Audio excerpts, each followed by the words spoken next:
आप लोगों से उस दिन भी प्रणीता जी सुनाए, सुभाष चंद्र बोस जिन्होंने कहा individual must die nation live, मतलब जब आप अपने आप को मारोगे तो भारत जिंदा होगा।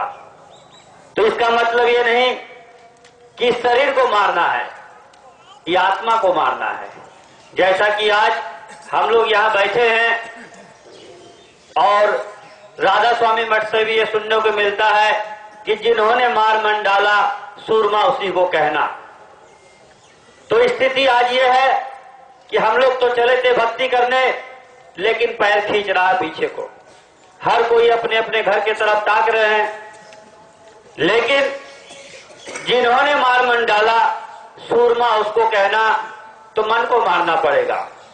आप सत्याग्रह में बैठे हैं, अपने मन को मारने की कोशिश कीजिए। जैसे ही आप अपने मन को मारेंगे, इंडिविजुअल जब मरेगा तो नेशन जिंदा होगा। आज भारत को जिंदा करने की सख्त जरूरत है। हम कहां जाएं लौट के, किस मंजिल पे लौट के जाएं जहां पे दुख के सिवा कुछ दिन नजर नहीं आ रहा है। जब समाज में जाते हैं, उस समाज को तरफता देखते हैं, फिर दिल करता कहां आ गए। उस मिशन में और जोर शोर से लगना था, इतना जोर शोर से लगना था जो 10 दिन में होना हो वो 5 दिन में हो जाए। समाज के दुख, समाज की व्यथा देखी नहीं जाती। हर बार कदम उठता है लौट के जाने का, फिर याद आती है कहां जाए। वो समाज जिसको हमने इतनी करीबी से रोते हुए देखा है, जो हमारे गरीब परिवार के लोग हैं। आज मैं शहरों में रहता हूं, 4,000-4,500 उसकी तनख्वाह है। वो बेचारा 4,000-5,000 रुपये दिन भर काम करता है और उस पर भी पूरा न होने पे ओवर टाइम लगाता है। और आज का जो सिस्टम बना हुआ है, जबकि ये विदेशों में भी लागू है कि जब ओवर टाइम लगता है तो उसे डबल तनख्वाह दिया जाता है। लेकिन हमारी भारत की संस्कृति में इन लोगों ने जो दिल्ली और लखनऊ में बैठे हैं, इस कदर शोषण करना चालू किया कि वो डबल टाइम को 50% पे लाके रख दिया। मतलब ओवर टाइम लगाएंगे, डबल मिलने की जगह रियल से भी आधा। मतलब किस कदर का शोषण। इस शोषण में जब उन लोगों का घर गृहस्थी नहीं चलता है तो कदम जो है तमाम गलत काम के लिए उठ जाता है। तो आज ये पाप, ये गलत काम करने के लिए जो कदम उठ गए, उसका जिम्मेवार कौन है? ये चंद लोग जो भारतीय सिक्का को किडनैप करके आरबीआई करेंसी को चला के हमारी भारतवासी की जनता की दिन प्रतिदिन गुनाहों के दलदल में पैर फंसता जा रहा है। और नाना रकम चिंता में, गम में डूबे हुए परिवार बीमारियों से ग्रसित होता जा रहा है और इलाज के लिए भी उसके पास पैसा नहीं। इन समाजों का दुख को देखते हुए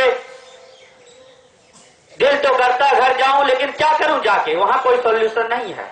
मैं कमा लूंगा, मैं खा लूंगा, लेकिन समाज का क्या होगा? और मैं भी कमा लूंगा, कब तक कमा लूंगा इस 2 हाथ से? कल कोई शरीर गिर जाएगी तो सरकारी लोगों को तो पेंशन आ जाता है, हम प्राइवेटों वालों का क्या मिलेगा? ये किसानों का जब बुजुर्ग अवस्था आ जाता है, जब वो मजदूर खेत में नहीं जा पाएंगे तो उसे क्या मिल जाएगा? अगर बच्चे घर में हैं तो उनके परिवार का इतना बोझ है कि वो स्वयं का खर्च नहीं उठा पा रहा, तो बूढ़े माँ बाप का क्या उठाएगा?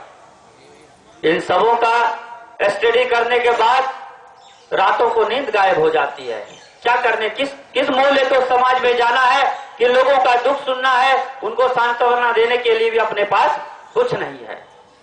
तो एकमात्र सॉल्यूशन, एकमात्र remedy Azad Hind bank currency की आते हमारे पूरे समाज की दशा बदल जाएगी। और ये जो पाप अनाचार जो देश में फैला हुआ है वो सब खत्म हो जाएगा, देश खुशहाल हो जाएगा। इसके चलते हम लोग हर कोई यहाँ कदम से कदम मिला के चले। और ये तो कुर्बानी है, ये कट नहीं सकती। पंजाब में मैं रहता हूँ, वहाँ की कुर्बानी सुबह से शाम तक गुरुद्वारा में आवाज लगा रही है कि राज करेगा खालसा, आकी रहे ना कोई। ये तो गुरु ग्रंथों की वाणी है, उन संकल्प उनका है, काम चलना हमारा आपका है। सिर्फ निमित्त मात्र खड़े हो जाइए, जैसा कि बेड़ी वाले बाबा ने भी बोला है कि कलयुग में कलयुग जाएगा, सतयुग आएगा, धरा धसे या प्रलय मचे, निश्चय सतयुग आएगा। पूरे आसमान में लोहे की चादर लगा दो, लेकिन फिर भी वो आएगा। अब वो आने जा रहा है, उसका आने का जो भौतिकीकरण है, फिजिकल मेटलाइजेशन है, वो भारतीय सिक्का है। लेकिन जिनको इस ज्ञान की अनुभूति हो गई, वो हमारे राम वृक्ष यादव जी प्रणेता जी महाराज, जिन्होंने हम लोगों को ये प्रेरणा दी कि उसकी भौतिकीकरण, उसका मेटलाइजेशन, वो भारतीय सिक्का है, जैसे ही वो स्थापित हो जाएगा वैसे ही भारत में सतयुग आ जाएगा, रामराज आ जाएगा, खालसा का राज आ जाएगा। इसके सिवाय कोई हल नहीं है। और इसके लिए वो बेड़ी वाला बाबा ने भी एक गुरबानी दे रखी है कि मुट्ठी भर लोग इस काम को कर देंगे। तो पूरे समाज की भी जरूरत नहीं है, सिर्फ आप निमित्त मात्र खड़ा होकर आवाज लगा लो कि हमारा भारतीय रुपया हमें चाहिए और बाबा जय गुरुदेव बेड़ी वाले बाबा का आइडेंटिफिकेशन चाहिए। ये विधिक बाध्यता है, एक कानूनी जंग है, किसी भी कीमत पे डीएम साहब को देना पड़ेगा।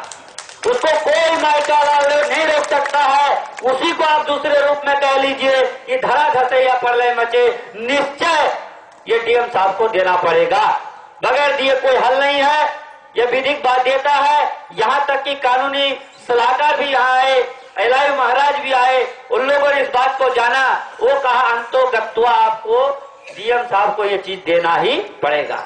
नहीं देना है वो रिजाइन लिख के भाग जाए, मैदान छोड़ दे, ये अलग वाली बात है, लेकिन उस चेयर पे जो भी आएगा उसको देना पड़ेगा।